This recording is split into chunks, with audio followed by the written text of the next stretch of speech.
National security and human rights go hand in hand. Let understand this ethics question briefly. तो यहाँ पे हमें जानना होगा क्या एथिकल डायलेमास हैं, क्या कोर वैल्यूज रहनी चाहिए एडमिनिस्ट्रेटर की, क्या एथिकल फ्रेमवर्क रहेगा रेजोल्यूशन के लिए। तो आइए इसको समझते हैं वन बाय वन करके। फर्स्ट अंडरस्टैंड कि जो नेशनल सिक्योरिटी है एंड ह्यूमन राइट्स है, it become the most critical challenge for the modern democratic state, जहाँ पे ये एक क्लासिकल एथिकल डायलेमा गवर्नेंस में बन जाता है।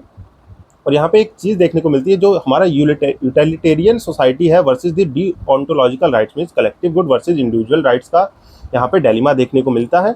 बट आप ये जानते हैं जो नेशनल सिक्योरिटी है यही एक प्री रिक्वेस्ट है आपके कलेक्टिव राइट्स को इंजॉय कराने के लिए, और यहाँ पे ओवर एम्फेसिस नहीं होना चाहिए। मीन्स नेशनल सिक्योरिटी पे अगर ओवर एम्फेसिस होगा तो आपका स्टेट अथॉरिटेरिज्म देखने को मिलेगा। तो आइए समझते हैं इसमें एथिकल डायलेमास क्या क्या देखने को मिलेंगे। तो फर्स्ट यहाँ पे एथिकल डायलेमास आगे होंगे। जो पहला एथिकल डायलेमा है individual rights versus the collective welfare का, जहाँ पे आपको देखने को मिलेगा प्राइवेसी और ड्यू प्रोसेस का केस। मीन्स आपकी प्राइवेसी जब तक आपकी है जब तक आपने कुछ गलत नहीं किया है। मीन्स यहाँ पे ड्यू प्रोसेस जो fair and just rule apply होता है, अगर आपने कुछ गलत किया है तो your privacy walks away from you. Then आता है मीन्स वर्सेज एंड का। मीन्स वर्सेज एंड को आप ऐसे समझ सकते हैं, जो आपका प्रिवेंटिव डिटेंशन है और आपका मास सर्विलेंस किया जाता है नेशनल सिक्योरिटी के चलते। अगर मास सर्विलेंस किया जा रहा है नेशनल सिक्योरिटी को बचाने के लिए, तो क्या वो सही है कि नहीं, मीन्स वर्सेज एंड देखना पड़ेगा। देन आता है procedural justice versus substantive security.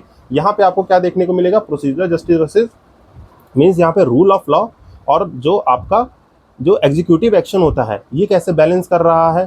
तो आई होप ये आपको एथिकल डायलेमा समझ आए होंगे। देन आते हैं हमारे कोर वैल्यूज़ पे। यहाँ पे कोर वैल्यूज़ क्या रिक्वायर्ड होती है, तो यहाँ पे कंपैशन वर्सेज एम्पैथी देखनी चाहिए।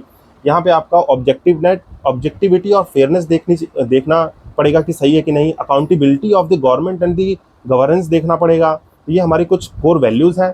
Then what are the ethical framework for the resolution. तो इथिकल फ्रेमवर्क आप यहाँ पे देख रहे होंगे। तो पहला है गांधीयन पर्सपेक्टिव, जहाँ पे प्योरिटी ऑफ मीन्स यहाँ पे प्योरिटी ऑफ मीन्स रहेगी नेशनल सिक्योरिटी को बचाने के लिए। तो हम अपने ह्यूमन राइट्स का वायलेशन नहीं करते हुए भी नेशनल सिक्योरिटी को देखा जा सकता है। देन आता है जॉन्स रॉल की थ्योरी ऑफ जस्टिस, जहाँ पे आपके जो लॉ प्रोवाइडेड है जस्टिस से, मीन्स यहाँ पे जस्टिस है लॉ में, तो आपका पॉलिटिकल बार्गेनिंग नहीं होनी चाहिए। मीन्स यहाँ पे कोई पॉलिटिकल मिसयूज नहीं होना चाहिए इसका। और फिर कॉन्स्टिट्यूशनल मोरालिटी, जहाँ पे आर्टिकल 21 जो केएस पुट्टुस्वामी केस था, उसमें जो है आपकी right to privacy and dignified life जो है मेंटेन रहना चाहिए। तो ये आप ब्रीफली इसको समझ सकते हैं इन कुछ एग्जांपल से। देन यहाँ पे आपको दिख गया होगा कि ये सक्सेसफुली हमें करना है तो हमें प्रायोरिटी करना पड़ेगा, स्टेट को मस्ट अडॉप्ट करना पड़ेगा एक फ्रेमवर्क और डॉक्ट्राइन ऑफ द प्रोपोर्शनैलिटी। तो इसको जो है अडॉप्ट करके हम दोनों को national security and human rights को बैलेंस कर सकते हैं। और इसी तरह के कंटेंट के लिए आप मेरे चैनल को फॉलो कर सकते हैं।